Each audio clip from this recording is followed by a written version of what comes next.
अपना तीसरा टॉपिक है familiarization with different types of biogas plant.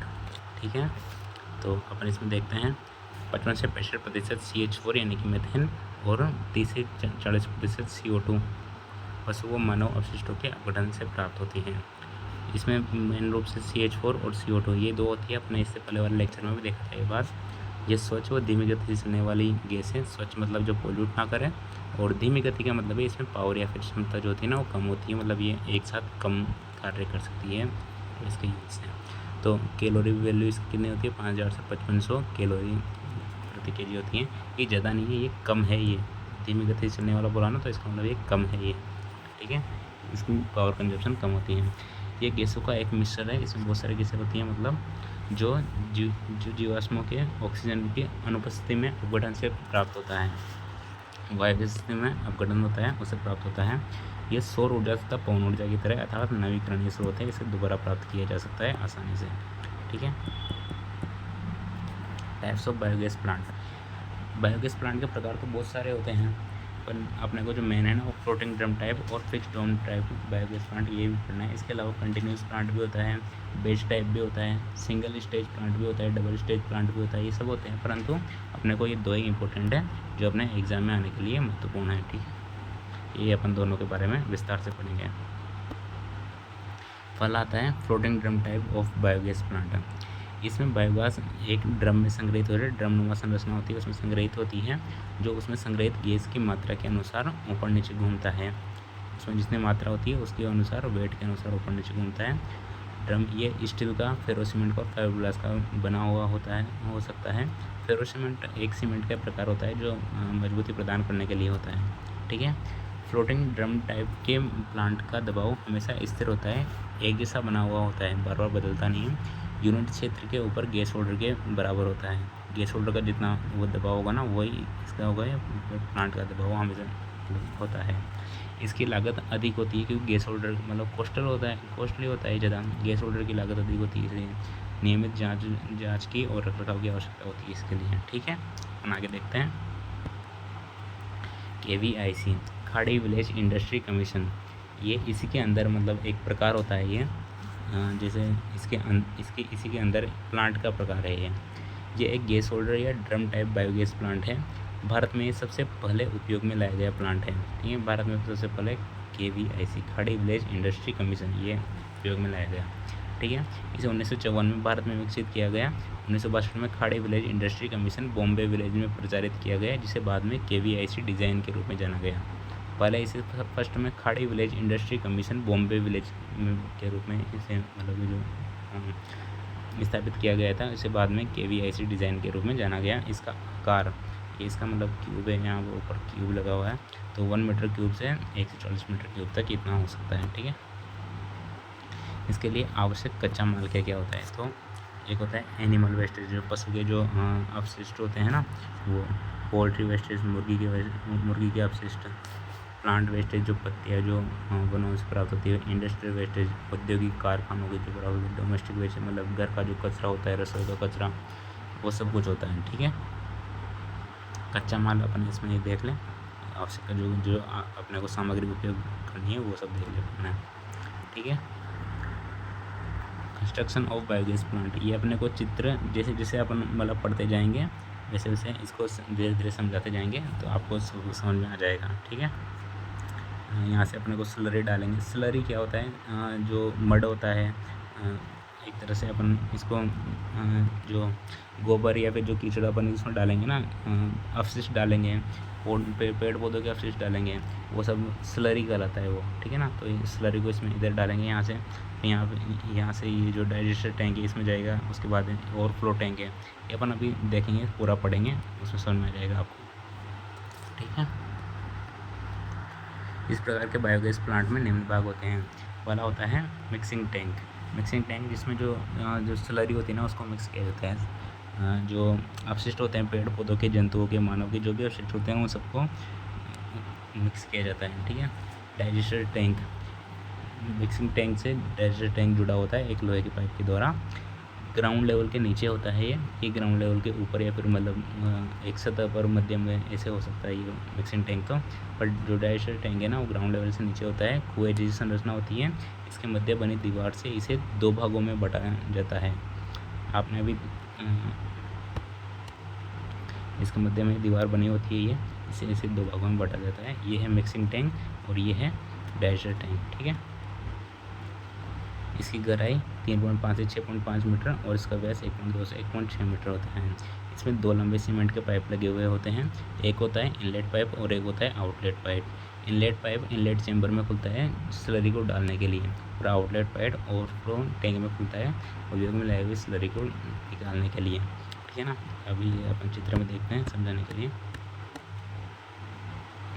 ये मिक्सिंग टैंक है, तो ये जो पाइप है ना ये इनलेट पाइप है, ये यहाँ पे लिखा हुआ है इनलेट पाइप है ये, और ये वाला आउटलेट पाइप है ये, ठीक है। इसे यहाँ से जो स्लरी होगी वो इसमें डाली जाएगी और यहाँ से जो मतलब उपयोग करने के बाद जो बचेगा मड उसको वापस इसको ओवरफ्लो टैंक में अपन निकाल देंगे, ठीक है। उपयोग में लाई हुई स्लरी को निकालने के लिए हो गया ये गैस होल्डर। नेक्स्ट जो इसका पार्ट आता है वो गैस होल्डर है। ये एक स्टील ड्रम होता है जो डाइजेस्टर के ऊपर लगा हुआ होता है। स्टील का ड्रम होता है जो डाइजेस्टर के ऊपर लगा हुआ होता है। यह ऊपर और नीचे रहता है जिससे डाइजेशन तैर रहा हो। गैस होल्डर में ऊपर की ओर एक आउटलेट होता है जिसे गैस स्टोव से जोड़ा जाता है। ये अभी चित्र की सहायता से अपन समझाते हैं इसको।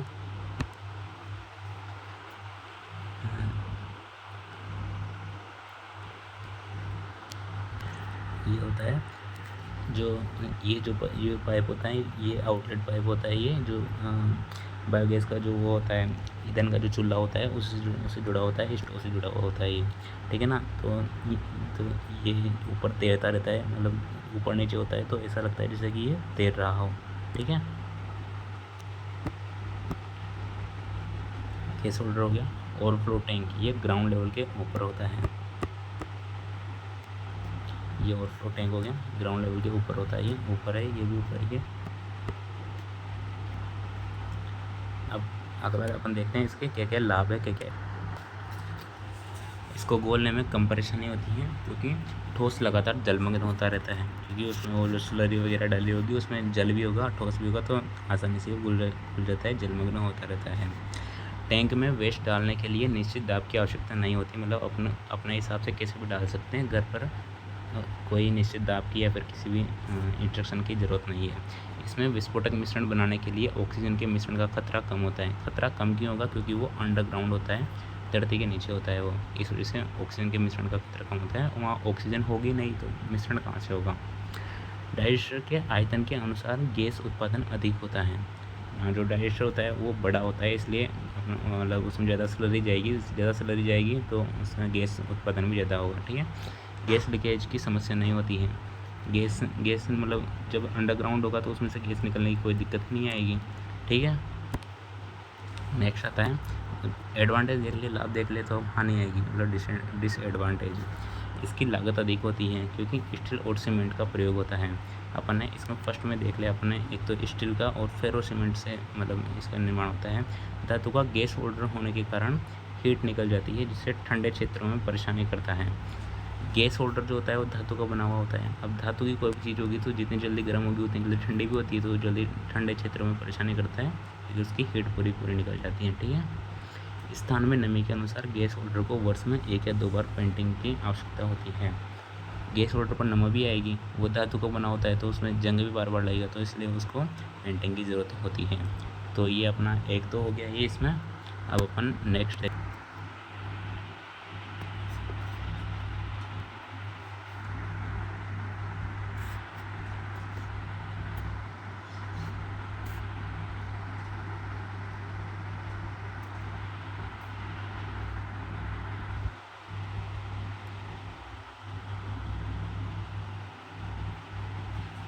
तो अपन ऐसे नेक्स्ट देखते हैं fix dome type biogas plant, ठीक है।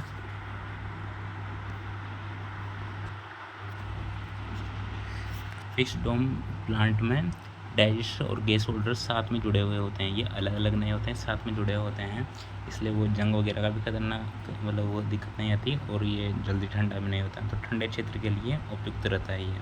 ठीक है। इसके निर्माण में स्थानीय सामग्री का उपयोग किया जाता है, इसमें गैस दबाव पर निर्भर करती है। स्थानीय सामग्री का उपयोग किया जाता है, मतलब इसमें जो फेरो सीमेंट था, स्टील वगैरह, उसका ज़्यादा यूज़ नहीं किया जाता है। ठीक है। जनता बायोगैस प्लांट, इसके अंदर मतलब जो प्रकार जैसे उसमें KVIC था खड़ी विलेज वाला, उसी प्रकार से इसमें जनता बायोगैस प्लांट है। ठीक है। अब हम इसको देखते हैं, तो ये इसमें जो डाइजेस्टर लगा होता है उसको चाइनीज डाइजेस्टर बोलते हैं, है ना, चाइनीज डाइजेस्टर बोलते हैं उसको। भारत में इसका विकास प्लानिंग रिसर्च एक्शन डिवीज़न के 1978 में किया गया था। प्लानिंग रिसर्च एक्शन डिवीज़न ये क्या होता है, किसी भी कोई भी रिसर्च होती है उसके पहले और उसके बाद में एक अलग से रिसर्च करता है, उसके अंदर क्या हुआ क्या नहीं हुआ, तो उसके अंतर्गत इसका विकास किया गया था। यह चाइनीज फिक्स डोम गैस पावर प्लांट का एक बेहतर रूप है, मतलब चाइनीज डाइजेस्टर होता है उसका बेस्ट है, ये बेस्ट रूप है उसका।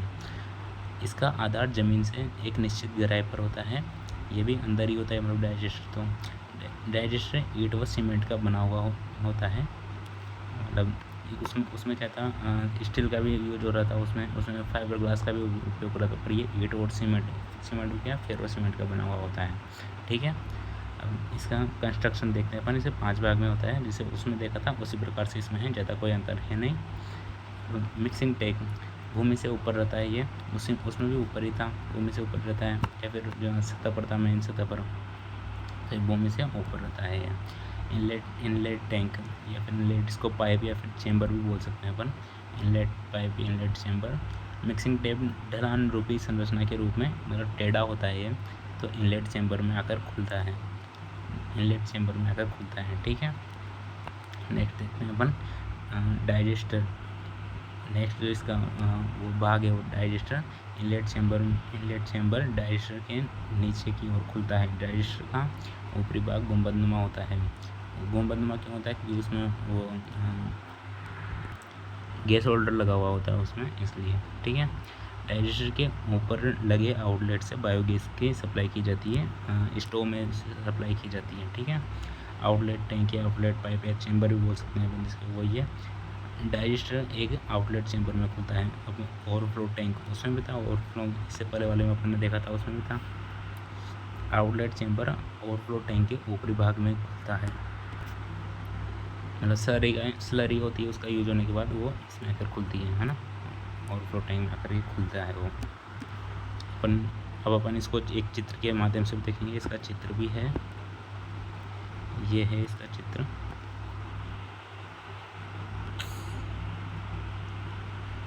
ठीक है। तो ये हो गया वो मिक्सिंग टैंक हो गया इधर, ये मिक्सिंग टैंक हो गया। यहाँ से ये जो चेंबर या फिर अपन जो पाइप बोल रहे थे उसको, या फिर टैंक भी बोल सकते हैं, वो है ये इनलेट टैंक। ठीक है ना। ये हो गया डाइजेस्टर और ये ओवरफ्लो टैंक हो गया। यहाँ पर जो गुंबदनुमा संरचना वो मतलब उसका काम करेगी, और ये जो स्टोव के लिए पाइप लगा हुआ होता है ऊपर। ठीक है। स्लरी इधर से आएगी, ये डाइजेस्टर टैंक हो गया, और स्लरी ओवरफ्लो टैंक से मतलब उपयोग होने के बाद में निकल जाएगी, ये आउटलेट चेंबर, इनलेट चेंबर। ठीक है। और अब इसका डायग्राम अगर बढ़िया देखना है गूगल पे मिल जाएगा बढ़िया वाला। तो वो हो गया अपना जनता बायोगैस प्लांट वाला, वो हो गया। अब अपना नेक्स्ट है दीनबंधु मॉडल, दीनबंधु प्लांट। इसकी लागत सबसे कम होती है, मतलब कॉस्टली नहीं होता, सबसे सस्ता होता है ये। एक्शन फॉर फूड प्रोडक्शन 1984 में विकसित किया गया है, मतलब इसके अंतर्गत जैसे वो पहले वाला था वो प्लानिंग रिसर्च, उसके अंदर तो ये एक्शन फॉर फूड प्रोडक्शन, उसके अंतर्गत इसका विकास किया गया।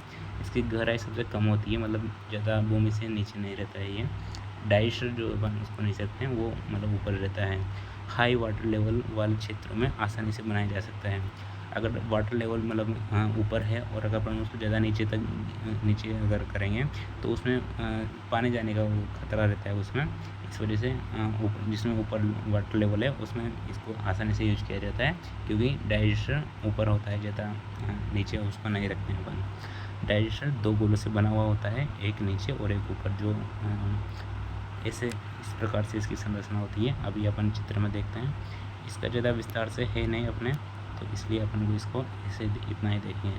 तो ये है सेम वैसा ही होता है इसका, मतलब ये मिक्सिंग टैंक है, डोम है, डाइजेस्टर है, ये आउटलेट है, होता वैसा ही है, बस इस थोड़ी संरचना में अंतर है। ये पेपर में ज़्यादा पूछा भी नहीं जाता है, इसलिए अपन इसको इतना ही पढ़ेंगे, इस सिलेबस में इतना ही है, ठीक है।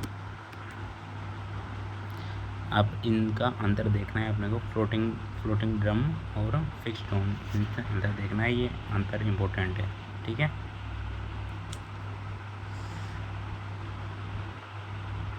हाई कैपिटल इन्वेस्टमेंट मतलब पूंजी का अधिक उपयोग होता है, इसमें लो कैपिटल मतलब इसकी लागत अधिक होती है, इसकी लागत कम होती है, ठीक है। अधिक लागत लगती है, कम लागत लगती है। जीवन काल कम होता है इसका, मतलब जल्दी वो जो नमी वगैरह से हो जाता है खत्म। फ्लोटिंग ड्रम इसकी अपेक्षा अधिक जीवन काल होता है, यह पूरी भूमि कवर करता है और यह एक भूमिगत संरचना, इसके ऊपर स्थान अन्य काम ले सकते हैं अपन। यह मतलब भूमि में ज़्यादा रहता है, इस वजह से अपन इसके ऊपर का जो स्थान है वहाँ पर अपन कुछ भी बना सकते हैं, पर उस भूमि को अपन काम में ले सकते हैं, परंतु तो इसमें नहीं ले सकते हैं, ठीक है। सर्दियों में कम टेम्परेचर का अधिक प्रभाव पड़ता है, इसके ऊपर प्रभाव पड़ता है, आपने देख रहा था, पर इसमें कोई प्रभाव नहीं पड़ता है। मरम्मत आसान है, डिफेक्ट का पता चल जाता है, मतलब ये ऊपर रहेगा तो पता चल जाएगा, पर अगर ये वाला अंदर है, धरती के नीचे है, तो अपने को पता नहीं लगेगा इसमें क्या दिक्कत है या फिर क्या नहीं है अभी, ठीक है। तो ये आज का अपना लेक्चर समाप्त हुआ। नेक्स्ट चैप्टर में अपन अगला टॉपिक देखेंगे, ठीक है।